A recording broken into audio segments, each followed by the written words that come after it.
Right, in today's video we're going to be covering what this is, why we're not using that one, injectors, fuel pump, basically supporting mods for this. Also going to weld that on there and then weld that on there. In the future I might end up sending it down here and then through there, but right now I'm not interested. This works, so we're going to do that. So we'll start with the exhaust and then we'll get into all the electronics and setting it all up and what we've got to run and why and all that sort of stuff. So let's crack on.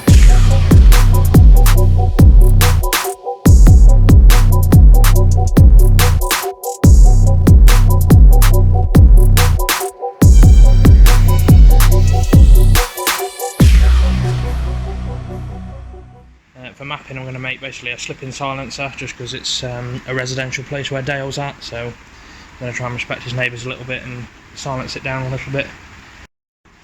Right, so that is a piece of, I think it was originally 180 degrees, it used to go up there, but I cut it down. It's just mild steel pipes, nothing exciting. I've crimped it in the vise. If you keep crimping in the vise, you get them two divots either side, which is actually going to work well for clearance off that bolt there. Because obviously that there is a big oval port that you can't really see, but you'll see it in a minute. And we can't weld round to oval. So we're going to weld that on there like that. And then for the bottom piece, I've just cut another piece out of the other bit for that was bent, and then just trimmed it and trimmed it and trimmed it until it sat nicely in there, and then until it sat basically over. Show you a bit more on this side. Until it sat over the piece of pipe dead nice. So until it sat flush like it does there. And then basically just drew round it on that pipe, cut it out, and then cleaned it all up so that now that fits pretty much perfectly in there like that. So we'll take it off, I'll take it to the bench and it might be a bit easier to see. Right, so I've tried to set this phone up on a tripod. Effectively we're going to weld that onto that top half like that, and then we're going to weld that piece in there like that. I'm actually going to tack this to this first, so we'll tack that in place just so it's all nice and flat, and then we'll work out where exactly on the flange it's going to sit. We'll tack all that together, take it to the car, just make sure it does actually clear everything that we need it to, and then fully weld it, and that will be the exhaust pretty much done. But now you can see much better how I made that fit that first, and then literally just drew around there and cut it out, cleaned it all up and everything, made sure it matched, you know, fairly close. I don't mind a bit of gap there at the top that you can see, but that just basically takes our round pipe down to oval without losing pretty much any flow. Not that this is going to have back pressure issues, because you know, you can see straight through it. But yeah, let's get it all tacked up and then you'll see how it all sits together. And here.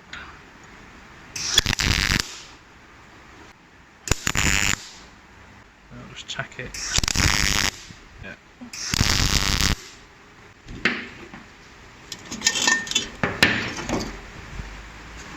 Take this over here. That'll do me anyway. Right, I'm going to weld this and then I'll be back. Alright, there we are. It's all fully welded. Again, it ain't pretty, but I'm happy with that. That'll do. Something like that anyway. So I'm going to bolt that on and I'm going to get involved in all that sort of stuff, so I'll see you soon. So let's talk ECUs. Basically, that is a Mega Squirt ECU that's basically encased in the original Bosch Motronic housing. So in layman's terms, that means it's plug and play and we've got full control of the engine. In the back there is a little sensor, it's called a MAP sensor. So instead of MAF with an F, it's MAP with a P. And basically what that does is it reads air pressure as opposed to air volume. So that's going down into the intake after the throttle body. So we get a vacuum reading as well, and we also get boost. So that's what's going to be basically controlling fueling and things like that. We've got another sensor here, throttle position, so obviously this is the throttle, and that's on the same shaft, so that's controlling when we're at 0% and when we're at 100%. We have a crank sensor which you can't see, basically just knows what stage in the rotation the crank's at. So obviously then that knows when to fire fuel, when to put spark in, all that sort of stuff. 4 injectors. We have a coolant temperature sensor which is just under here somewhere, and that's about it for sensors really. Not a lot needed to run them. We don't run a cam sensor, we don't run an idle control valve, we don't run NOx sensors. 4 plugs, 4 injectors, about 3 sensors, and it'll go. Injectors, we've got 440cc at, I think it's 3 bar. Standard ones are about 180 and they're not really good for that much power. Dale supplies the injectors, so I buy them straight from Dale. Fuel pump is obviously under here. We had to fit one of those, that one died. In an E36, a 316 all the way to an M3 is the same pump. So M3 runs 320 horsepower. We're not going to run 320 horsepower in this car, so that pump's fine. Lines are fine. OEM pressure regulator, you don't need a rising rate. It's one of the fatal mistakes I used to make, thinking you need a rising rate fuel pressure reg. You don't. Dale put mine straight in the bin. The ECU controls everything. So what we're going to do, we're going to plug it in to that, and then we'll run through some basic checks from when you buy it from K-Data, right the way up to first start. So when you load up the K-Data for the first time, you're basically going to want to go File, Vehicle Projects, New Projects, and then you're going to go Communication Settings, and then you're going to basically find all your device in here. The easiest way is just click Detect, and then in Detect it will come up on this little screen here, which it has. We've already done all this, so you just click Accept and go through all those little things. Test your port, make sure you're actually reading. Right, so once you've tested your port, obviously make sure your ignition's on, and then in this computer the first thing we're going to do is going to go to Basic Setup, and we're going to go to Engine Constants.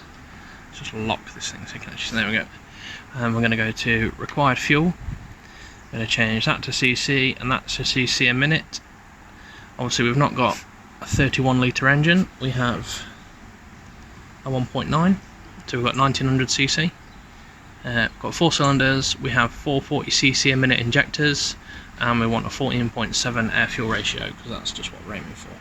We're going to click OK, and that's now given us a 7.2, which is our required fuel. So we're going to burn that, and then we're going to close. So see how this little need burn thing's gone out? So that's now set up our injectors, because when you buy it from K-Data, obviously it's got a standard like base map on it, so obviously when the engine's completely standard you can just start the engine right out of the box. We put bigger injectors in, so now we've told it that. The next thing I want to do is go to trigger wheel settings, and you just want to make sure it's single wheel with missing tooth. You want 60 teeth, 2 missing teeth, and tooth number 1 angle before top dead center in this case is 114 degrees, so we don't need to change any of that. The only other thing that we could note to do is throttle position. So this isn't always guaranteed to be correct, however all you have to do is Tools, Calibrate TPS. When the throttle's completely closed you want to get current, and then when you put your foot on the accelerator make sure the throttle's wide open, and then click get current again. We've done all that, so that's irrelevant, but that is the other thing I would do before even attempting to turn it over.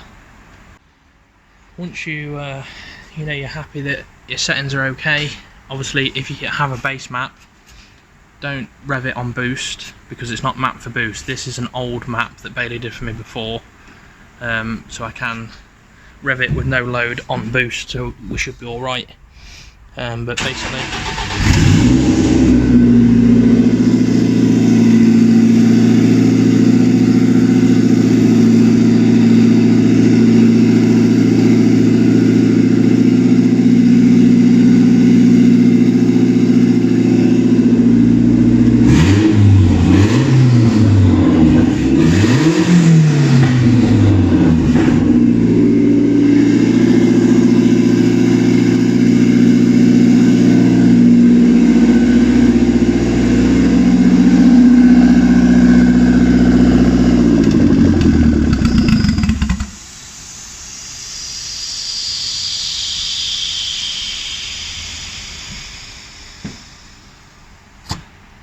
And if you listen there, I've actually got a burst leak. So all I did was, while it was running, put my hand completely over the turbo. Obviously don't put your fingers in it, but yeah, put my hand over the turbo, wait till it stalled. It should stall immediately and then not hear any hissing. But obviously I've got a big hiss over there, so I'm going to fix that before mapping. Save Dale a job. But yeah, that's basically a K-data to get it up and running in a car. Yeah, it's a pretty mismatched video this one, but you know what you need to know to start that. You've heard it start, you've heard it idle, all that sort of stuff. K-data, Bailey injectors and Dale's tuning. That's all you need. Simple as that. I'll see you later.